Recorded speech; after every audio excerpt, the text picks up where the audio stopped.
নমস্কাৰ, এই ভণ্টি দুগৰাকী লগ পালোঁ। লগ পাই ভাল লাগিলে আৰু ইয়াৰ ৰজা পুখুৰী চাবলৈ আহিছিলোঁ, অমিত সৰোবৰ পুখুৰী। নামকেইটা কৈ দিয়া। নমস্কাৰ, মোৰ নাম শ্ৰীমতী পৰিস্মিতা শইকীয়া। মোৰ নাম কেয়াক্ষী আউতাই নমস্কাৰ কৈ দিলে। হ'ব, একো নাই। পঢ়ি আছানে? অঁ, পঢ়ি আছোঁ। মই 7ত, A8ত। অঁ, 9 অঁ, বাই ভনী নেকি? অঁ, বাই ভনী। অঁ, মই ডাঙৰ এই সৰু। ঘৰটো ওচৰতে? অঁ, আহিব আপোনালোকে আমাৰ বৰপুখুৰী চাবলৈ। বহুত ধুনীয়া ধুনীয়া জেগা আছে মানে। অঁ, ধুনীয়া ধুনীয়া জেগা আমি চায়ে থাকোঁ বাৰু। আৰু গোটেই অসমবাসীকে কৈছোঁ ন, কোনে কোনে নাই চোৱা চাবলৈ আহিব আৰু এইখিনিতে আহিব। বৰপুখুৰী চাবলৈ। মোৰ চেনেলৰ যোগেদি কৈ দিছোঁ হয় নাই? অঁ, আমি গৈছিলোঁ বলকলৈ আৰু বলকৰ পৰা আহি এয়া সোমালোঁ অমিত সৰোবৰত। অমিত সৰোবৰ পুখুৰীত সোমাই অকণমান চালোঁ। এয়া দেখিছেনে, পৰিৱেশটো আপোনালোকক দেখুৱাই দিছোঁ।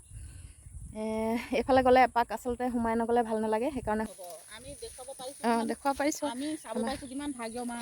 আমি মানুহক দেখুৱাব পাৰিছোঁ কিমান ভাল এটা বেকগ্ৰাউণ্ডটো চাওক কি ভাল ধুনীয়া লগা, লাগিছে। ইমান ধুনীয়াকৈ।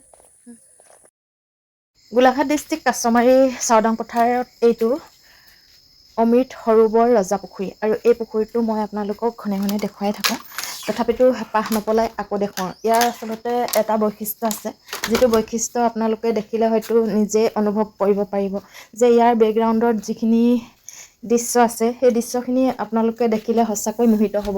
চাৰিওফালে এনেকৈ ধুনীয়াকৈ বনাই দিছে আৰু 10 অৱতাৰ দিছে। আৰু এইফালে কাষত এটা নামঘৰ আছে আৰু এইফালে মাজতো এটা নামঘৰ আছে।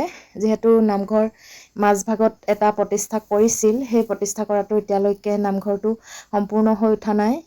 কেতিয়া হ'ব কি কথা সেইটো সময়ত হ'ব, কিন্তু এতিয়া যিহেতু আধৰুৱা হৈ আছে আৰু যদি ইয়াতকৈ আটক ধুনীয়া কৰি দিয়ে, নিশ্চয় দূৰ দূৰণিৰ পৰা ইয়াত আহি এই জেগাডোখৰ চাবলৈ নিশ্চয় আহিব বুলি ভাবিছোঁ। সকলোতে আচলতে বহুত জেগাত গ'লেও অমিত সৰোবৰ বুলি পুখুৰী এটা সকলোতে খনা দেখিছোঁ, কিন্তু সকলোতে নিয়মসমূহ অলপ অলপ হ'লেও বেলেগ। কিন্তু এইফালে আমাৰ 10 অৱতাৰ স্থাপন কৰি দিছে।